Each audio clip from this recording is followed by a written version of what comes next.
to ruin, and they seem This to can't be support right, bro. violence. This can't be right. This can't be right.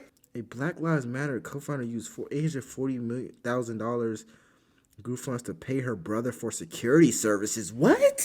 Yeah, yeah, yeah, yeah, yeah, yeah, yeah, yeah. Birthday to me, not really my birthday, but it feels like a birthday. I feel like I should be receiving presents and that somebody should be making me a cake because of this little update on Black Lives Matter. My friends, guess what? They are headed for insolvency after plunging $8.5 million into the red. What is insolvency? Let me look it up. The state of being insolvent, inability to pay one's debts. What happened? What? No! Wow, what are you? How didn't they collect $90 million following the George Floyd? Who was it that was saying that it was a scam? I don't remember. Who was the girl that was saying that BLM was definitely a scam?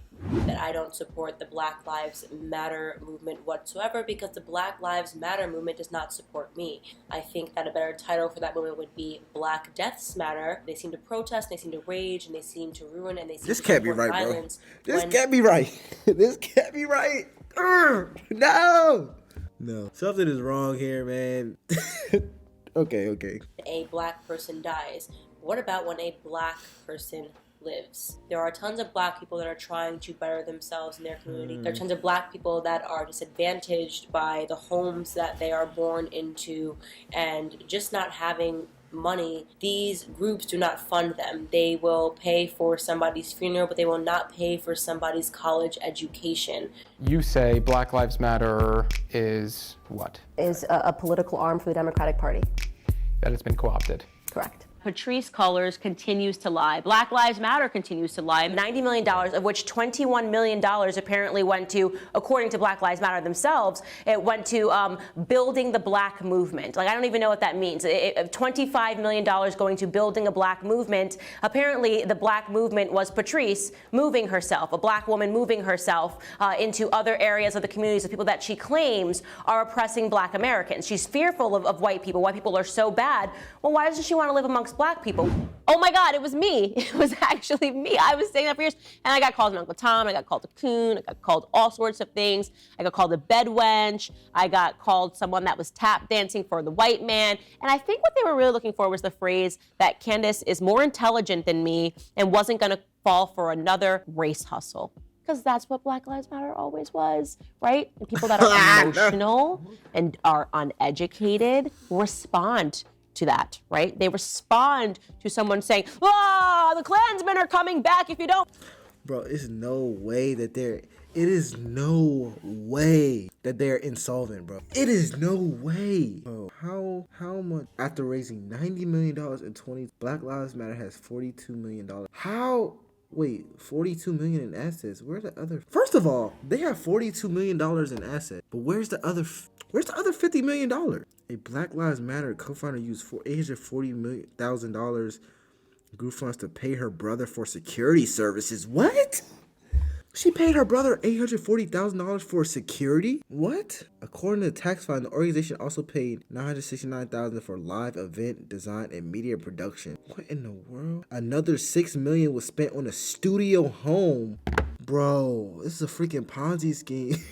What in the world? No. Vote for me. And then they run in the streets and they say, we got to protest Trump because this person tells me the Klansman is coming. But they don't even stop to think. This is what BLM did. They wanted the ultimate hustle, right? They said, okay, we got Trump in office. We've got the media telling everybody that he's aligned with David Duke and that he's literally Adolf Hitler. So now we're going to get the lowest denominator, which we believe to be black Americans, the dumbest people, the least educated people, which, by the way, factually speaking, when you take a look at the literacy rates in America, yeah, it's a bit of a problem. We're going to get those people, expect them to respond emotionally and follow us into the streets. And they can grab some handbags. What they'll get back is a few handbags, and then business owners will move out of their neighborhoods, and they'll be impoverished after they sell those handbags.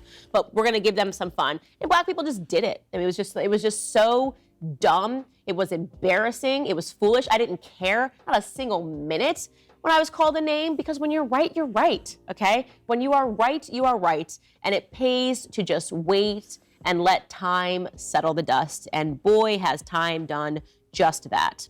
Financial disclosures obtained by the Washington Free Beacon show the perilous state of BLM Global Networks Foundation, which officially emerged in 2020 as a more formal way of structuring the civil rights movement. The civil rights movement. Terrible, bro. Scam. Yet despite the financial controversy and scrutiny, BLM continued to hire relatives of the founder, Patrisse Cullors, and several board members. Cullors' brother, Paul Cullors, set up 2 companies, which were paid $1.6 million, providing professional security services.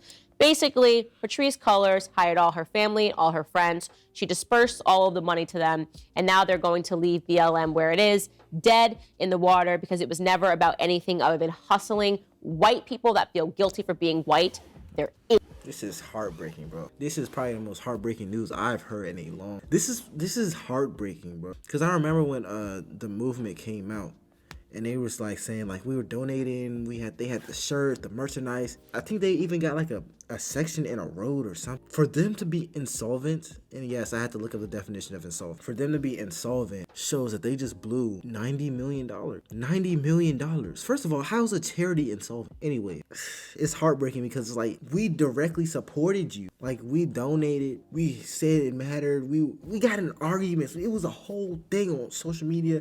We were fighting for y'all, bro. And this is how y'all treat the people who cared about y'all. This is how you treat the people who supported you. You take all the money. You gave your brother $840,000. Another $6 million went to a freaking studio home. And now, somehow, the $90 million you got, and that's not even all the money you've got. The $90 million you got is just somehow gone. And another thing, it said in the article I looked up that they invested $32 million in stocks and resources for the black community. How are you insolvent if you have $30 million tied up in investment? Did all the investments just magically disappear? Like, did all the investments just magically plummet, every single one at the same time? This is heartbreaking, bro. I'm not even gonna lie. idiots and black people that are stupid and are so invested in their race that they suspend logical thinking.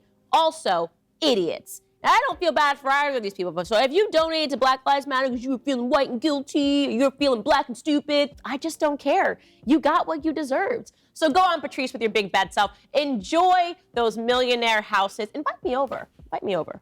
I'm not gonna cap, like, I didn't personally donate because you gotta think, when this came out, I was young and broke. Like, I couldn't even afford to donate. I mean, my family probably could have afforded to donate, but me personally, I was in my own world. I was getting lit young. But anyways, it's just like, wow. You just gonna lie like that? Like, wow, bro. That is crazy. And she said, like, she don't feel bad for them. I understand why she's saying, because she looked into it, like, she studied it, and they were probably attacking her. I don't know, for real. But this is crazy, man. Like, you definitely gotta think twice about these organizations in the future. Patrisse, let's hang out. Okay, speaking of BLM and individuals that are low IQ, who of course end up being the most racist individuals in society and also the most violent individuals in society, because when you don't have any intellect, it's very easy to impart your emotions at all times, and your emotions will spiral and you become physically violent because you don't know how to communicate, you don't know how to rationalize. Well, that was my verdict instantly regarding the adjunct professor at Hunter College yesterday we showed you, who went up to a pro-life group that was simply passing out brochures to state why they were pro-life, and she freaked out, accused them of violence because they didn't agree with her, and then she threw their brochures and attempted to flip the table in this horrific act of violence, and Hunter College was investigating it, and I declared that this is a violent woman. Well, if I had just held on for a few minutes, I would have found that she then was pursued by a New York Post reporter and a cameraman at her house, and she put a machete to the reporter's neck. The footage is unbelievable. Take machete? a listen. She got a machete. Get out of here. You can't do that. I mean, it is so shocking. You can't even imagine this taking place anywhere, but I don't know, in a country that is being overtaken by ISIS and they're about to conduct a beheading.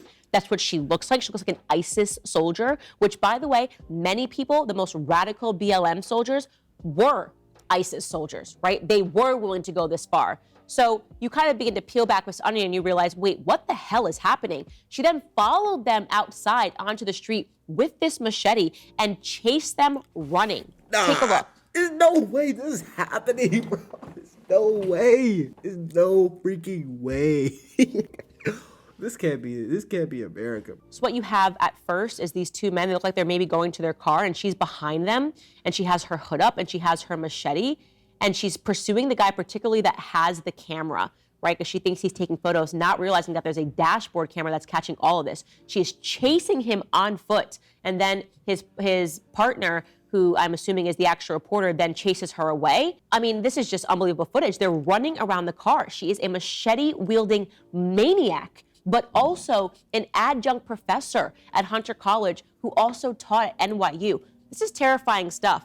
And this is not something to mock. Obviously, this woman should be arrested. And then Hunter College finally said, oh, now we're going to release her. So she's since been fired.